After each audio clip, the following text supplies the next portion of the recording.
Hello everyone, welcome to our YouTube channel. Today we will discuss about founders and pioneers in literature. आज हम English literature में उन writers के बारे में, उन इन्वेंटर्स के बारे में डिस्कस करेंगे जिन्होंने लिटरेचर में कुछ न्यू स्टाइल और न्यू जॉनर एक्सप्लोर किया, इन्वेंट किया लिटरेचर में. So let's start. We will discuss in MCQs वे में डिस्कस करेंगे इसको. Who is known as the father of English literature? English literature का फादर किसको माना जाता है? चॉसर. चॉसर को फादर ऑफ इंग्लिश लिटरेचर माना जाता है. Who called Chaucer the father of English poetry? तो इनको फादर ऑफ इंग्लिश पोइट्री भी माना जाता है चॉसर को. और किसने बोला था कि Chaucer father of English poetry है? आर्नल्ड ने. मैथ्यू आर्नल्ड ने चॉसर को फादर ऑफ इंग्लिश पोइट्री का खिताब दिया था, कहा था. Next, who is called the grandfather of English novel? Grandfather of English novel किसको बोला जाता है? चॉसर को. चॉसर को ग्रैंडफादर ऑफ इंग्लिश नॉवल भी बोला जाता है. Who called Chaucer the first great painter of character? किसने बोली थी ये कोट और किसने बोली थी ये line the great painter of character Chaucer के लिए? AC ward. AC वार्ड ने ये चॉसर के लिए ये लाइन बोली है, लिखी है, the first great painter of character. Next, who described Chaucer as the well of English undefiled? तो किसने चॉसर को डिस्क्राइब किया है the well of English undefiled? Spenser. Edmund Spenser ने डिस्क्राइब किया है चॉसर को as the well of English अनडिफिल्ड.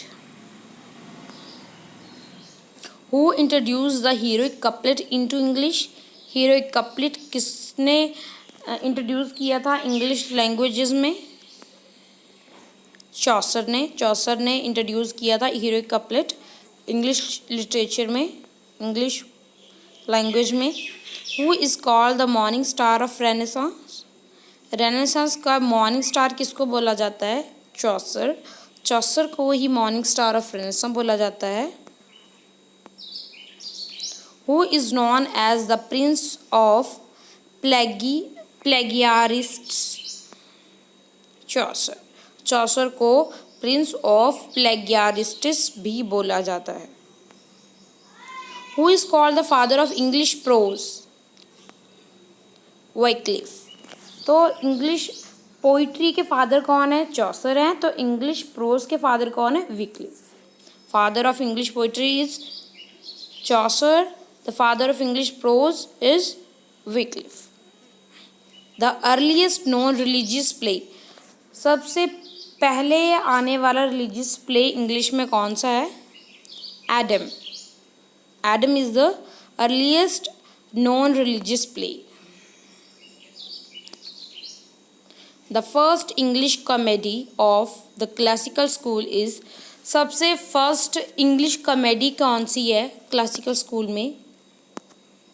ये है निकोलस उडाल्स ने लिखी है, Ralph रॉयस्टर Doister. Which is considered to be the first true play in English? First true play, सच्चा प्ले माना जाता है इंग्लिश में, किसको माना जाता है? Ralph रॉयस्टर Doister. तो ये फर्स्ट इंग्लिश कॉमेडी भी है और ये एक फर्स्ट ट्रू प्ले भी माना जाता है इंग्लिश में, राल्फ रॉयस्टर डॉयस्टर को. Which was the first play in English in blank verse? वो कौन सा प्ले है जो फर्स्ट प्ले है जो इंग्लिश में लिखा गया है ब्लैंक वर्स स्टाइल में? वो है गोरबुडुक.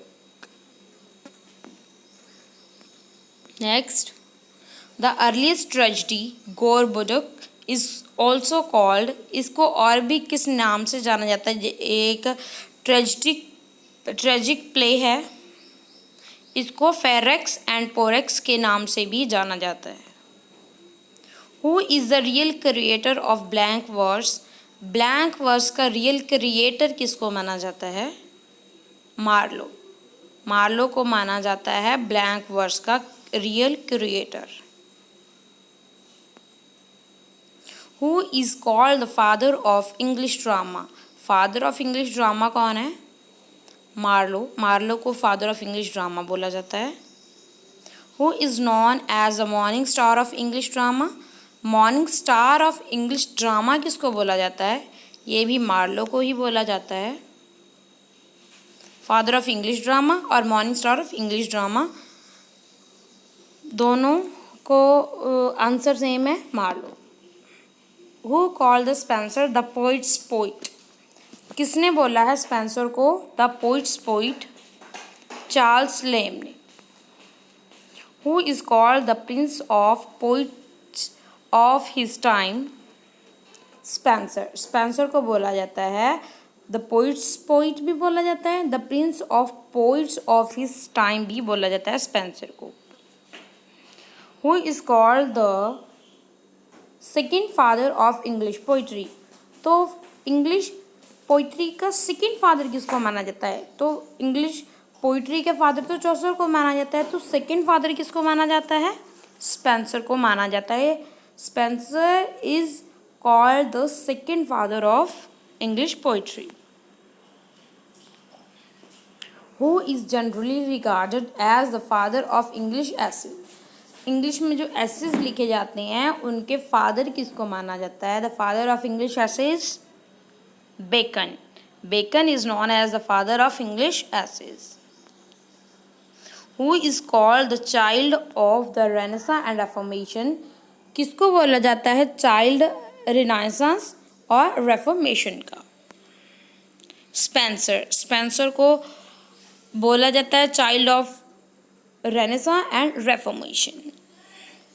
Who is known as the English Virgil? English Virgil किसको बोला जाता है? स्पेंसर को। स्पेंसर को द इंग्लिश वर्जिल के नेम से भी जाना जाता है। Who is called the Chaucer of Scotland? Chaucer of Scotland किसको बोला जाता है? William Dunbar. Which is the first play in which blank verse was first used? वो कौन सा प्ले है जिसमें सबसे पहले ब्लैंक वर्स का यूज़ हुआ था? ये है गॉर्बोडिक। Who was the leader and the founder of the metaphysical poetry blossomed in 17th century? कौन है लीडर एंड फाउंडर है मेटाफिजिकल पोइट्री का जो 17th सेंचुरी में खिली थी? John Donne. जॉन डन को leader and the founder of the metaphysical poetry बोला जाता है।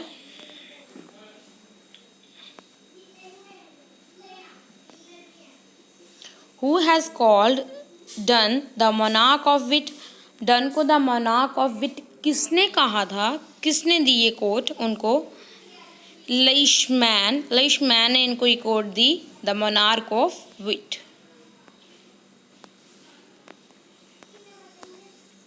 Who is called the saint of the metaphysical school of poetry? किसको saint of the metaphysical school of poetry बोला जाता है? जॉर्ज हर्बर्ट को। Next,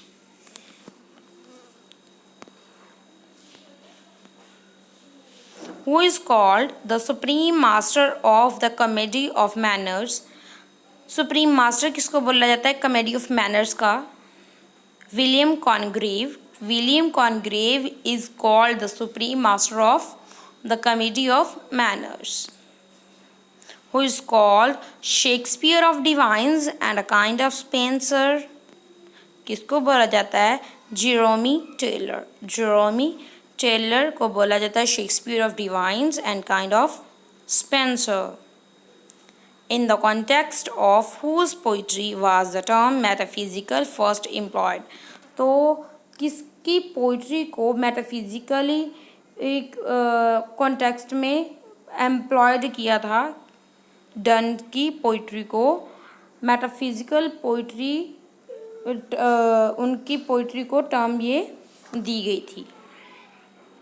next, who was the first to use the term metaphysical for a kind of poetry? कौन use करते हैं term metaphysical एक poetry के काइंड को, एक टाइप ऑफ किसने यूज़ किया था ये टर्म मेटाफिजिकल पोइट्री के लिए? ड्राइडन ने ये टर्म यूज़ की थी, मेटाफिजिकल टर्म यूज़ की थी। किसके वर्क के लिए? जॉन डन के वर्क के लिए। Who invented the term poetic justice? Poetic justice किसने ये टर्म इन्वेंट की थी? राइमर। राइमर ने इन्वेंट की थी term poetic justice. The first periodical that figures in Europe for the first time, वो कौन सा पीरियोडिकल है जो यूरोप में फर्स्ट टाइम फिगर किया गया है? वो है गैजेटा। पीरियोडिकल्स वैसे क्या होते हैं? पीरियोडिकल्स वो वर्क होते हैं जो किसी खास पीरियड के, किसी खास पर्टिकुलर पीरियड के बाद वो पब्लिश होता है कोई work, like after a week, after a month कोई वर्क पब्लिश होता है, उसको पीरियोडिकल्स बोलते हैं। ओके, ये शुरू हुए थे पीरियोडिकल्स, ये गैजेटा सबसे फर्स्ट पीरियोडिकल है जो यूरोप में शुरू हुआ था। Which was the first newspaper that begins in 1702? 1702 में सबसे फर्स्ट न्यूज़पेपर स्टार्ट हुआ था, उसका नेम था जॉकीज इंटेलिजेंसर। जॉकीज इंटेलिजेंसर ये फर्स्ट न्यूज़पेपर था। Who was the first poet laureate in English? First poet laureate कौन है इंग्लिश में? Ben Jonson. Who gave the slogan art for the art sake? तो ये किसने दिया था ये slogan, the art for art sake? ये स्लोगन दिया है ऑस्कर वाइल्ड ने।